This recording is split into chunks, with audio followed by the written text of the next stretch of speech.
Setelah berbagai komentar dan pertanyaan muncul di publik Bumi Serpat Serasan terkait tender gagal namun tetap berkontrak dan dikerjakan hingga selesai serta dibayar penuh dengan nilai cukup fantastis, yaitu 900 juta lebih, kini memasuki babak baru.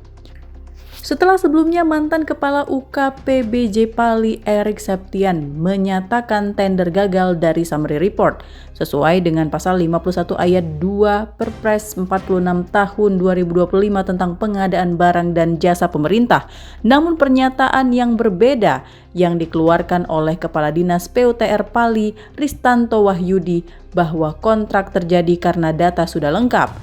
Polemik inilah yang menjadi bola panas yang terus bergelinding mencari fakta kebenaran.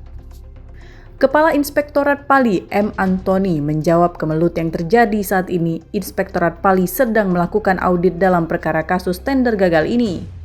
Terkait proyek tersebut memang benar ada dari teman-teman dari PUTR meminta mengajukan permohonan dilakukan audit ke kami selaku APIP berdasarkan surat nomor 600/11/DPUTR/12/2025 tanggal 30 Desember 2025. Dan untuk kondisinya sekarang masih dalam tahap proses audit dari pihak kami, untuk hasilnya belum keluar. Jadi sampai saat ini masih dalam proses. Masih proses. Sudah tahap notisi. Babak baru ini menanti sebuah kepastian akan fakta yang sebenarnya terjadi.